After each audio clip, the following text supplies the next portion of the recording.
Do you know how to look after a friend or family member who's choking? You don't? Good job I do then. Stick with me and I'll show you what we've got to do.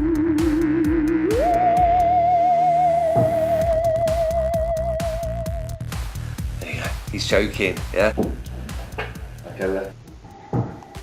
Our bodies are amazing, but as you are probably aware, there are a couple of design flaws. Let's check out the design flaw that leads to choking. There is a section of pipe that handles food, water and air, and then it gets specialised. Food and water go down here, and air goes this way.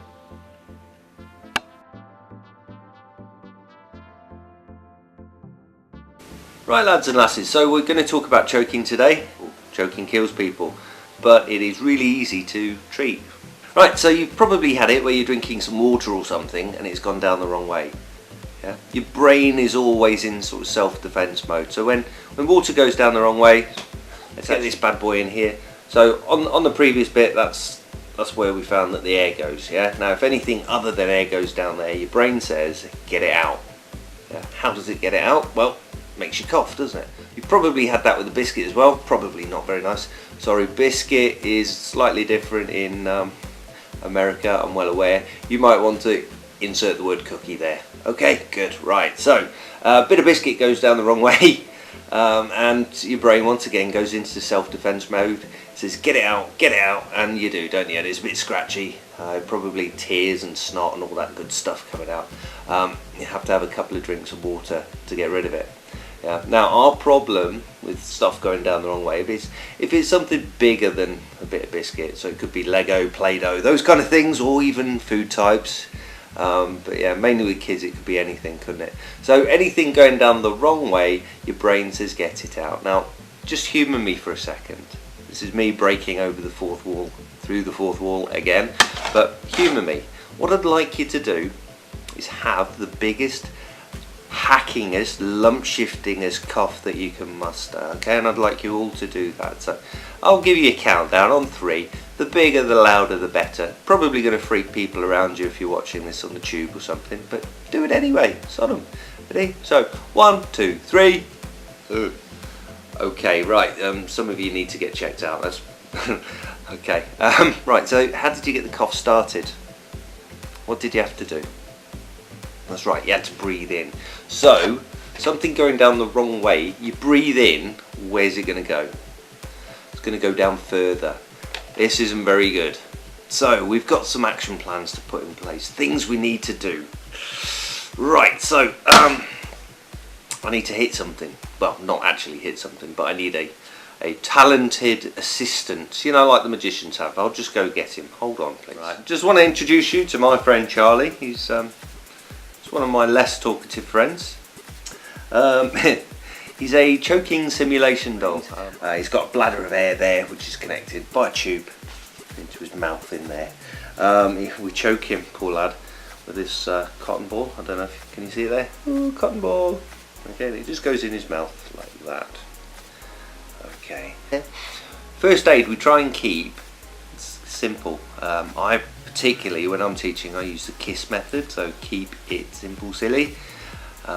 Making things a lot easier to understand. I don't like to overcomplicate things, and the same's very much the case with choking when I'm teaching choking. The first thing we need to do is confirm the choking. So it's not always just a case of asking them, are you choking? Because they're not going to say yes, are they? The windpipe is blocked, they won't be able to talk. So we have to apply a bit of common sense, something that's lacking in certain areas of the world. Are you choking? Could also mean, how do they look, right? Someone who's choking, they're going to have a change in colour. There's going to be a purpley tint to their skin.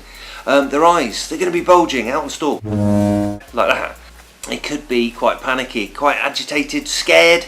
They'd be looking around trying to find some sort of help from somewhere. They might even learn sign language. Now, I don't know if any of you guys do sign language. Yeah, me neither. I just learned from certain kiddie programs. But the sign for choking is actually quite similar.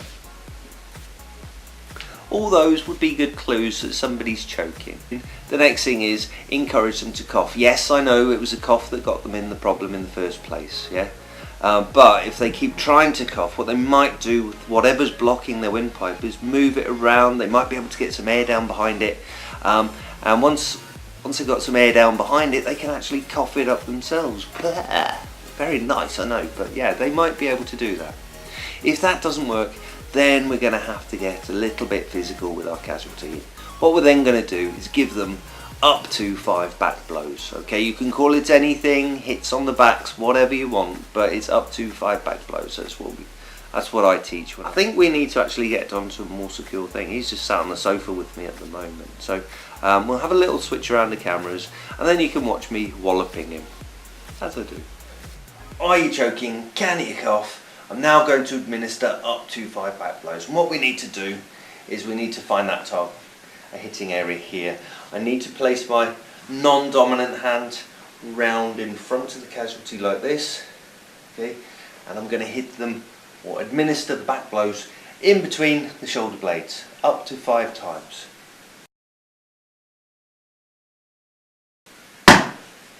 Quite firm. Right, we'll always have to double check to see if it's come out. Look at the floor, look at the face, see if it's come out. If it hasn't, we hit them again, slightly harder this time. 2, no, hit them harder. 3, no, hit them harder. 4, no, try again. No, you're dead, mate, see ya. Right, the back blows didn't seem to work, so what we then have to do is to really up the ante. Now, a lot of people have seen demonstrations of the Heimlich manoeuvre. It's a very good manoeuvre. In first aid, we don't call it the Heimlich manoeuvre, we call it abdominal thrust. So we'll just cut to another shot to show you where the abdomen is and how we do the thrusts. Here it is. Okay, so I'm just going to lift this up. Don't do this to your casualties. Don't do this to your casualties. They don't like it. All right. So what we need to do is, it's basically in between the belly button and where the ribs join. If you feel on yourself, you'll feel a squidgy bit. And what you can do, okay, if you do it gently and you make a lovely note, go, oh. Okay, so that's your solar plexus area. Posh word for the breathy control muscle. So what we have to do, we have to stand behind the casualty. We have to place a fist, not hit them, in that abdominal area. So there's the belly button, that's where the ribs join, that's where my fist is. You can see I've sort of turned it side on. Right, what I want to do is pull this fist inwards and upwards. Okay, I'm trying to use the air that's trapped behind or below the clear the obstruction. Clear, it's a really graphic description. Yeah, you know what I'm on about. Okay, so good idea before you get into this position to warm them off. I'm now going to administer up to 5 abdominal thrusts. Creepy. Okay, other hand on top, and then all we're going to do in a nice short, sharp, jerky motion is pull your fist inwards and upwards, and it should look a little something like this. Ta-da! And as you can see, that ball flew out. Yeah, it doesn't always come out on the first go, and that's why we say up to 5 abdominal thrusts. So if it hadn't come out, we could do it again and again and again.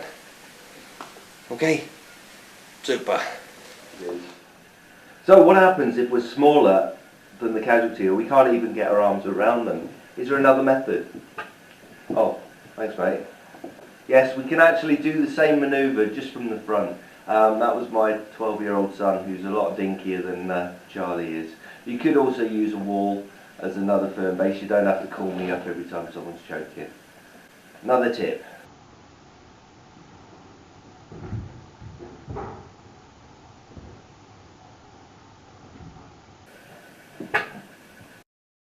Right, so if the abdominal thrusts haven't actually worked, what we then have to do is make sure we've called the emergency services.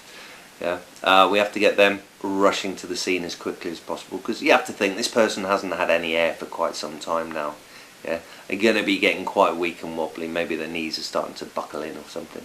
So once we've ensured the emergency services are on way, then we go back to those back blows. And after the back blows, back into the abdominal thrust. And we're just going to repeat that until hopefully the obstruction's clear. If they do pass out on you, if they end up going down to the floor, We've only got one more action plan that we can put in place, and that is called cardiopulmonary resuscitation, or CPR, and we'll be looking at that in another episode at some future point.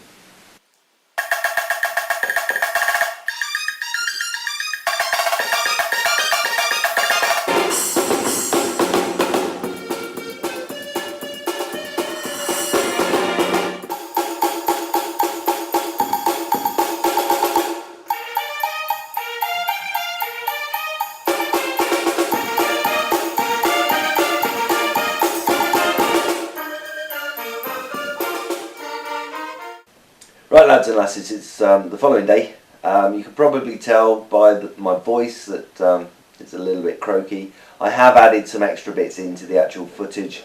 You will be able to tell which bits I've done today and which were yesterday by the tone of voice. I just have to highlight some additional things as well. Anyone that's choked, as soon as you've done the abdominal thrust to them, you need to get them checked out by a healthcare professional. Any child that choked, because they've got such delicate throats, they need to be checked out whether we've administered the back blows or if we have gone to the abdominal thrust. Any child needs to be checked out once they've choked. Okay. All that needs for me to say now is thanks very much for taking the time to watch this. If you've enjoyed the program, I will be doing some more. Don't forget to click like, hit the bell, subscribe, and do that share stuff. Let's share this all over the place.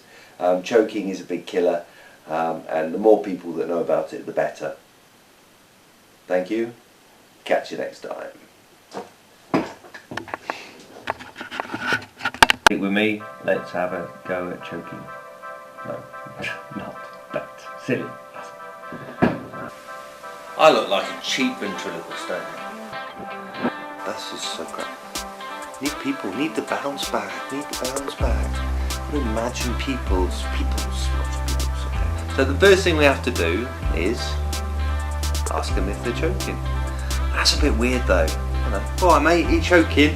Yes. I'm really bad ventriloquist, no apologies. Yeah. Okay, so are you choking? There you go, he's choking, yeah. The next thing... It's Poppy and everyone! Why don't we take this on a walk? Yeah, thanks, Lil.